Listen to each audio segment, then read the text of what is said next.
Hello everyone, আসসালামু আলাইকুম। কেমন আছেন আপনারা সবাই? আলহামদুলিল্লাহ আমি অনেক ভালো আছি। আজ ক্যামেরায় এসেছি আপনাদের অনেক প্রশ্ন নিয়ে। অনেক কমেন্ট পাচ্ছি বাংলাদেশ, অস্ট্রেলিয়া, এমনকি আমেরিকা থেকেও, যে 2023-এর গার্ডেনিংয়ের কী অবস্থা, আমার অগ্রগতি কতটুকু, গার্ডেনিংয়ের কী অবস্থা চলছে, কতটুকু প্ল্যানিং প্রিপারেশন হচ্ছে। তো সবার শুরুতে আমি যে কথাটি বলবো, আমাদের ইউকেতে এখনও অনেক বেশি ঠান্ডা, -11, -12, -10 যাচ্ছে আমি যেখানে আছি। তো এখানে তো বাহিরে গাছ লাগানো স্বপ্ন, তো বাকি থাকে আমার কনজারভেটরিতে। তো আমি অল্প কিছুদিন হয়, 2 সপ্তাহ হয়, আমাদের দেশীয় যে শাকগুলো রয়েছে, লাল শাক, পুঁই শাক, তার ফলন শুরু করেছি। আশা করি আপনারা অনেকেই দেখেছেন, যারা দেখেননি একবার প্রিভিয়াস ভিডিওটি দেখে আসবেন। আশা করি সেখানে বুঝতে পারবেন আমি কিভাবে লাল শাক জার্মিনেট করে এবং জার্মিনেট ছাড়া ঘরেই ফলন করছি। এই হচ্ছে ভাই বর্তমান গার্ডেনের অবস্থা। সেচি শাকগুলো দেখে নিশ্চয়ই বুঝতেই পারছেন যে একেবারে মরে ঘাস হয়ে আছে, কিন্তু ট্রাস্ট মি এখান থেকে আবার সেচি শাক হবে।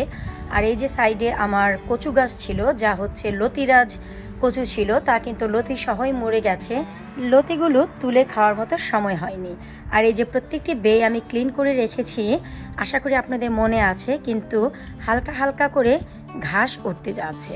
তো এই যে গতকালকে এখানে আমি কিছুটা মাটি কুপিয়ে রেখেছি, যেন নিচ থেকে ওঠা ঘাসগুলো সব মরে যায়। বাকি থাকে আমার সেই পাশটি, আমি সেই পাশটিও সম্পূর্ণ ক্লিন করে দিয়েছি। পুকুরের পাশে কচু গাছ, তাও ক্লিন করে রেখেছি। হালকা হালকা করে ঘাস উঠতে যাচ্ছে, ঘাসগুলোকেও আমি ক্লিন করছি। এত বেশি ঠান্ডা যে গার্ডেনে এসে তেমন কোনো কাজ করা যাচ্ছে না। আশা করি পুকুরটি দেখেই বুঝতে পারছেন পুকুরের পানি একেবারে জমে বরফ হয়ে আছে। তারপরেও আমার যে প্ল্যানিং চলছে আমি আপনাদের সাথে একটু শেয়ার করতে যাচ্ছি। এই যে এখানে দেখতে পাচ্ছেন কম্পোস্ট, এখানে আমি 11টি ব্যাগ নিয়ে এসেছি। 2022-এ আমি বাড়িতে ছিলাম না, গার্ডেনিং করেছি আমি মিডল জুলাই থেকে। প্রত্যেক বছর আমার গার্ডেনে এক্সট্রা অনেক ব্যাগ মাটি থাকে, অ্যাটলিস্ট 4 থেকে 5 ব্যাগ তো থাকেই। সমস্ত গার্ডেনিং শেষ করে উইন্টারে আমি 5 ব্যাগ মাটি রেখে দেই। যেহেতু 2022-এ আমি বাড়িতে ছিলাম না, তো এই জন্য আমার কাছে তেমন কোনো কম্পোস্ট ছিল না। এই যে দেখতে পাচ্ছেন যে গ্রো শিওর অল পারপোজ কম্পোস্টটি আমি কিনেছি।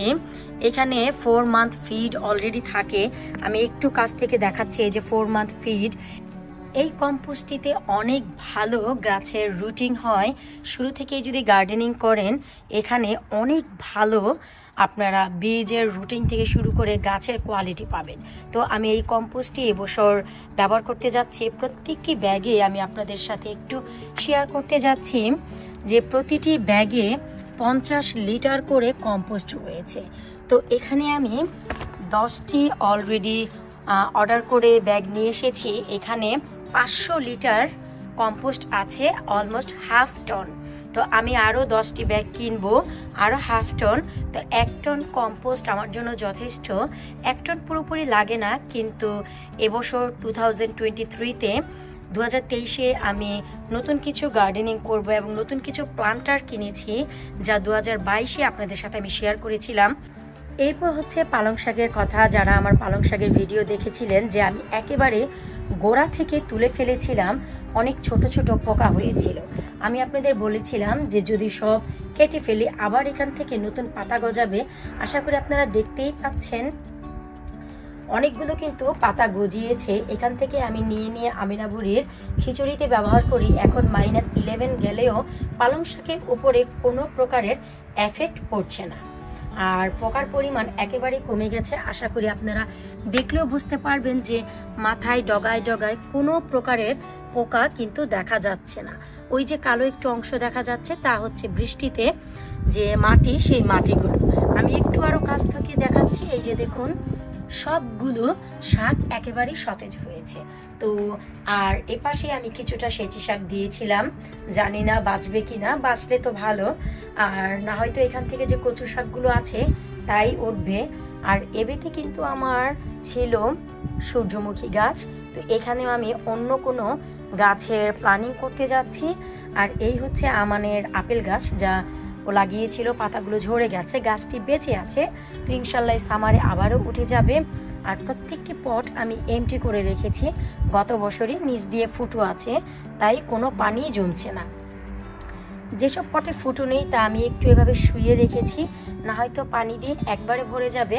আর এই হচ্ছে লেবু গাছ, গাছে কোনো প্রকারের পাতা নেই, দেখে মনে হচ্ছে সব মরে ভূত হয়ে গেছে, কিন্তু আবারও এই গাছ থেকেই পাতা দেবে এবং লেবু গাছ সতেজ হয়ে উঠবে, এটা আমার বিশ্বাস। কারণ এই গাছটি গত 2 বছর যাবতীয় আমি বাহিরে রেখে বাঁচিয়ে রেখেছি। আশা করি আপনারা সবাই আপনাদের প্রশ্নের উত্তর পেয়ে গেছেন যে 2023-এ আমার কি প্ল্যানিং চলছে। তারপরেও আমি 1-2টি করে বীজ জার্মিনেট করা শুরু করেছি, তা আপনাদের সাথে শেয়ার করছি।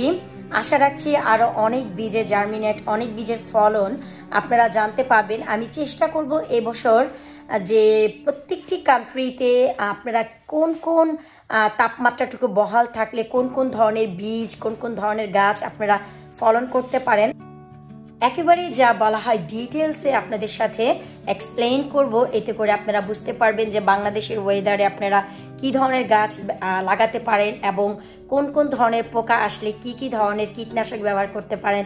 বা ইউকেতে যারা আছেন, ইউএসএ যারা আছেন, বিশেষ করে কানাডা থেকে, অস্ট্রেলিয়া থেকে অনেক কমেন্ট আসছে যে আপু আপনি আর কবে গার্ডেনিং শুরু করবেন 2023-এর। ইনশাল্লাহ আমি শুরু করে দিয়েছি এবং আরও সামনে অনেক গার্ডেনিংয়ের ভিডিও আসছে। অবশ্যই যারা চ্যানেলে নতুন এসেছেন চ্যানেলটি সাবস্ক্রাইব করে পাশেই থাকবেন।